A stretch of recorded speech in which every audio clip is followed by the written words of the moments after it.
Fournette also, he looks like a runner who just got paid. Like, he's not running like that pre-contract Lenny, and he is one of the most inefficient runners in the league. What's going on, folks, and welcome into Monkey Knife Fights preview show for Thursday Night Football. We got the GOAT Tom Brady and Jim Coventry, and they're going up against Lamar Jackson and the Ravens and Bucs. Jim, how you doing today? Man, doing extremely well. Week 8, where is it going? But we continue to have fun and hopefully dominate. Yeah, no, it should be at least a fun game. What do you think's going on with Tom Brady and the Tampa Bay offense? Is it just is it a problem at home? I don't want to speculate, but something's up. Connor, you got me wound up. Now you're not going to be able to turn it off because I've got to give an explanation for this, and I have one. So, look, the NFL has changed this year. We had the offenses dominating for years. Last year, we began to see a trend. The defenses started playing with safeties too high to limit explosive plays. We thought that was going to be the correction. It wasn't close. A lot more was done in the offseason. What teams have done is this, and this was hurting Brady. Teams are using what we call simulated pressures. What they're doing is they're giving the look of any player can rush. Sometimes they're using 5-man defensive lines, and the offensive line has no idea who's coming. The quarterback can't preset the protections. The quarterback doesn't know what to expect ahead of time. And these defenses are using stunts, and they're attacking any weak spot in an offensive line, and they're targeting it and going after it regularly. Brady has 2 weak spots in his offensive line, and they're constantly getting peppered. Now, remember, Brady had the cheat code for years. He knew what the defense was doing before the snap. He would either do it with motion and knowing where they were aligned. Now, the defenses are waiting until the ball is snapped to make the moves. So Brady does not have the information he had for well over a decade, and he has to start reading the play after the snap. That's not the game he's played. And his receivers are banged up. That hurts him when he tries to get the ball out quickly. So sorry for the long answer, but I really need the audience to understand why they're struggling. Yeah, well, I mean, and it's more than that too, right? Because they're limiting the Tom Brady touchdowns. He's only thrown for multiple touchdowns just once, just 1 out of 7 games this season, despite throwing for over 30 attempts in every game but the opening game. And not to mention most games are over 40 attempts. So there isn't the conversion, not only, as you're saying, the limiting the downfield plays, the explosive plays, but they're also limiting the red zone plays and any sort of scoring opportunity for the Buccaneers. And that could spell trouble against a Baltimore defense that really likes to pin their ears back, Jim.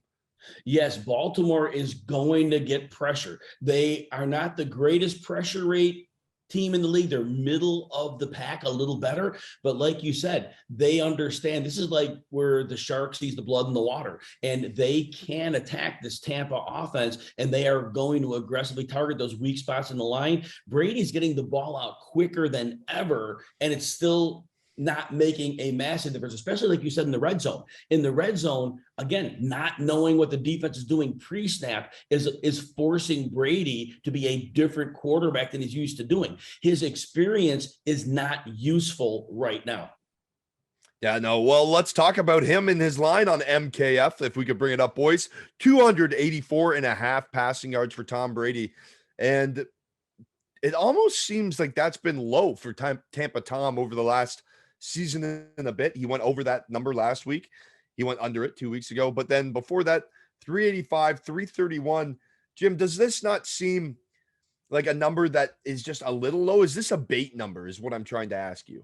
I think so, because people remember the primetime game against Kansas City, 350 yards. It was a shootout, right? And then they played Atlanta, 350 yards. And then even garbage time, believe this, they were in garbage time against Carolina, and he had 290. But in his other 4 games, Pittsburgh, Green Bay, New Orleans, Dallas, 271 or fewer yards. Baltimore is much closer to those defenses than they are to the Kansas City and Atlantas and Carolinas of the world. Now, Baltimore hasn't allowed a quarterback to go over 262 yards since week 1.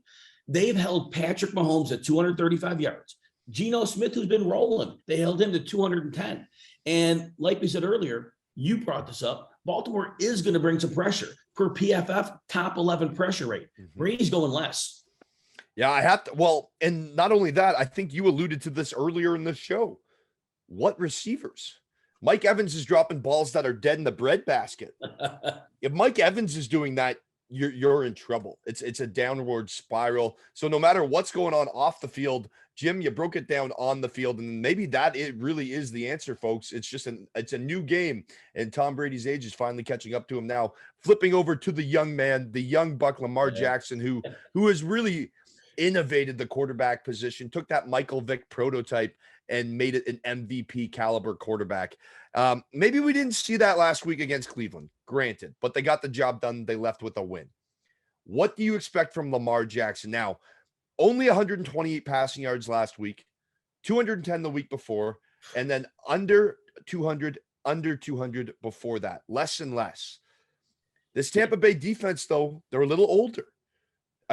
When you bring in a guy like Akeem Hicks for $11 million in the middle, you're in week 8, and they're getting steamrolled on defense. I like Lamar Jackson to use his legs tonight. I think the 210 yards is capable in the air, but that's the one I'm teetering on.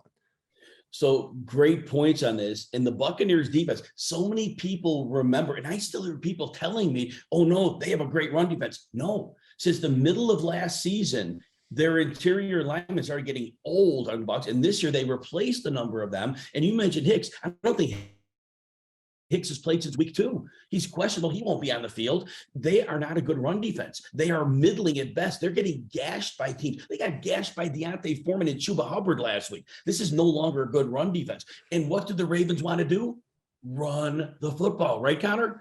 And so they're going to run it with Gus Edwards, Lamar Jackson, and you bring up Lamar Jackson's rushing yards. Lamar Jackson's had at least 58 yards in his last 6 games, and the Tampa defense has already given up 61 to Mariota, even 34 to Mahomes. So for the rushing yards, yeah, they're running the ball all day here. And so on the rushing yards, he's going more.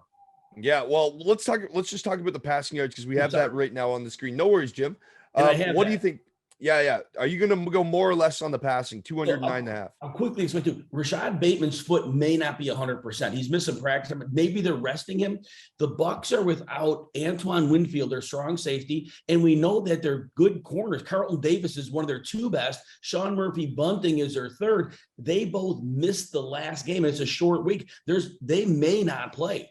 That said, Lamar has been 210 or fewer yards. And the reason I frame that rushing out with Lamar is that he's going to run. They don't want to pass him. Bateman's not 100%. He's going less. Yeah. So that's exactly what I was kind of thinking as well. And then you alluded to it and broke it down with that beautiful rushing breakdown of Lamar. And guys, if we could pull that up it's 62.5 yards on Monkey Knife Fight, Jim. You like the more on that one? Yes. Yeah, he will have to run, and I won't repeat too much of what I said before, but this is the way to attack Tampa. You don't want to attack their corners, and again, they're missing corners that might help, but I think the game plan is going to be already set, that it's run the ball, they can't stop us, shorten the game, keep our defense off the field. So yes, 100% more. I absolutely love the breakdown. Now we get into some of the skill positions around the field, and Chris Godwin is on the screen right now. Oh, well, now he's gone. Oh, there he's back. Thanks, guys. 72.5 yards for Chris Godwin, also 6.5 receptions. Let's talk about the receiving number first. Look, with the rest of the receivers banged up, do you not think that Brady has to force the ball to Godwin at some point in this? 72.5 yards just seems like too low a floor for what Chris Godwin could bring to this game. So that's why I'm going for more on Chris Godwin on Monkey Knife Fight. You know, Connor, Mike Evans hurt his ankle in the last game. He was limping on and off the field throughout that. He's not 100%. Russell Gage was getting an MRI on his hamstring, I believe, today. Odds of him playing are probably near 0. Julio Jones, we haven't seen in a month. And if we see him, what are we going to see? What's left, right? But Chris Godwin runs the slot. You can't really effectively double him in the slot. He's so versatile in his inside route running, and they're not going to sell out to stop him there. Godwin's had at least 6 catches in the last 4 full games he's played. Brady's only healthy option. Brady can still read the slot. Yeah, he's going to get a ton of targets here. So he goes more all over the board here. Yeah, and not only that, you just mentioned the last 4 games with the receptions. Well, in the last 2 games, he has a combined 25 targets over the last 2 weeks. 25 targets the last 2 weeks. Ooh. Yeah, I think that's a sweet spot for the more. And on the reception line as well, if you're getting 25 targets in 2 games, averaging over 12 targets a game, I'll take more than 7 receptions. So I like the Chris Godwin more on the reception line as well. Jim, if you want to chime in on that.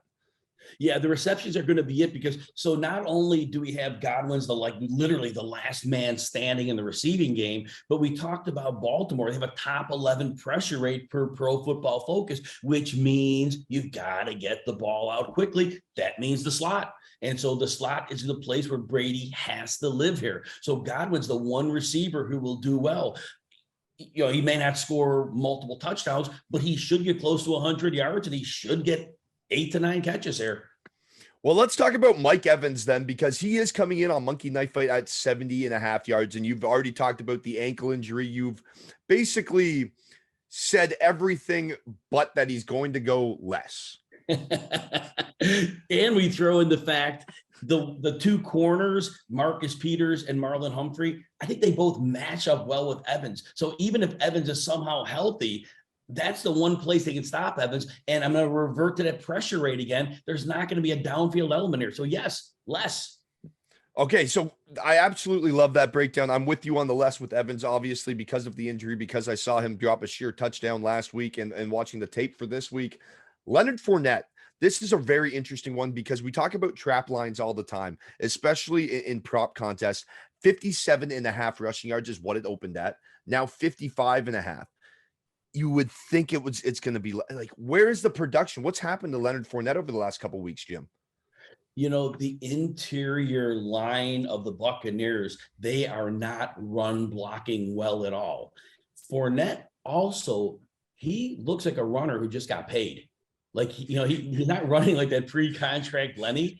And he is one of the most inefficient runners in the league. And the Buccaneers, despite having no success on the ground, they keep running the ball, but it's not getting them anywhere. It's hurting their team because they're down in distance on 2nd and 3rd down is incredibly outrageous. And it's also making things worse for them. And Leonard Fournette's been 65 yards or fewer in his last 6 games, under 60 in 4 of his last 5. So the number that's being placed by Monkey Knife Fight is excellent. Listen to his carries in his last 5 games: a 12, a 3, a 14, a 21, and an 8. That 21's an outlier, but he's seen about 10-ish carries a game, and he's only getting 3 yards a carry. And Baltimore has been good against the run. They held Nick Chubb to 91, held Barkley to 83. Those are 2 backs who are getting 100 yards a week. It's going less. Yeah, it almost seems like such a trap because what we've seen from Leonard Fournette and what he brought to this Buccaneers offense in that Super Bowl run, and now what you see with -3 rushing yards against Kansas City, that's the legitimate stat line. He rushed for -3 yards. And what you talked about, Tom Brady getting the ball out fast, Leonard Fournette is always an option out of the backfield as a receiver. And I think that could pay well could chop into those rushing yards, if you will. I kind of got tongue tied on myself there. Jim, we got some touchdown dancing to do. Is it time to do a little touchdown dance? I think we could discuss Mark Andrews, but I just want to talk about him first in this touchdown dance because that's kind of where I'm targeting Mark Andrews because he's banged up. If he's playing, I'm not expecting him to go for more on his line on Monkey Knife Fight 70 yards. I don't see him getting 70 yards on Monkey Knife Fight. I'm sorry, I don't see him getting 70 yards in this game. If he's gonna get in tight, if they're gonna play him, if he's banged up, it's in the red zone to convert on touchdowns. That's why I'm punching in Mark Andrews. I like Leonard Fournette close to the goal line, and this is why I wish I could take quarterbacks, but I can't. So I think Gus Edwards is the big guy. I think I'll take Gus Edwards on the goal line. Yeah, I'm with you on 2 of these for sure. And I like the 3rd one as well. I'm with you on Gus Edwards and Mark Andrews. My 3rd one will be Chris Godwin because I just think he's going to get so many targets. There's going to be one point where they're without Marcus Peters, their free safety. He's had an injured reserve for a while. And I think that loss of him is going to give some opportunity at some point in the middle of the field where Godwin is able to get into the end zone on a play he might not typically. But again, we're 2 out of 3 together, but I think both of our calls are great here. Okay, just before we get out of here, let's just talk about Mark Andrews and the injury because we know what he's capable of when he's fully a go. Only 2 targets last week, is 0 receptions. What have you heard anything, Jim? What's your breakdown on Mark Andrews? Because where I'm leaning, as I said, I'm going less on his yardage, but if they need a score, who else do you turn to? The question's tough because in the post game, the conversation was about, from the Baltimore side, was that, wow, Cleveland did a nice job taking out Mark Andrews. Nobody's taking him out of a game. It hasn't happened. And is Cleveland the brain trust that figured that out when they play him twice a year and they hadn't done it to that point? To me, it had to be the injury, right? So, but the question is he healthy right now? Was it a quick He fix? did not practice yesterday. Right. His knee kept him out of practice. He did not practice on Tuesday. Right. We're recording this show on Wednesday. There is no update. I do not know if he's on the field currently. We can scroll Twitter. We'll get it out on Monkey Knife Fights Twitter and get you updated on Mark Andrews. But as of now, he did not practice on Tuesday. And that's my hedge. So my hedge is going to be, when you watch this, if he somehow practiced in full on Wednesday, not going to happen. Tuesday, I should say. Not going to happen. I'm a day off here. And if he doesn't practice full on Wednesday, then he's not going to go over because he's not right. When you get shut out by Cleveland, there's a real problem. Now, there's a lot to like here if he was healthy, because the Bucs are out there strong safety, Antoine Winfield.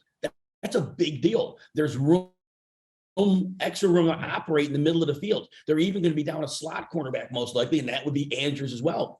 But again, the practice report is everything. So again, full practice Wednesday, it's more. Most likely limited or missed practice, he's less, so I'm going to go less. All right, Jim, thanks so much for that breakdown. Let's let the people know where they can get all your great breakdowns, Jim, whether it's on Twitter, Instagram. Let the people know. Easiest place to find me is at Twitter at Jim Coventry NFL. I do threads for gambling, for breaking down games and player trends with actionable advice. You can catch me on Sirius XM Fantasy Sports Radio every Saturday, 1 to 3 Eastern in the afternoon, Sundays, 9 to 10 Eastern. I do a start sit live stream on the RotoWire YouTube Sunday morning, 2 hours before kickoff. Now there's a London game this week, so it's going to be moved to Saturday, but I don't tell you just who to start. I give you the why so you can make your best decision, and always at rotowire.com. And guess who's playing Sunday morning? It's not technically prime time, but guess who it is? It's our favorite, Jim, the Denver Broncos. Oh my gosh, no points. Thursday night football. It's the Bucs. It's the Ravens. I'm Connor Rowntree. That's Jim Coventry on Monkey Knife Fight. Thanks for joining us.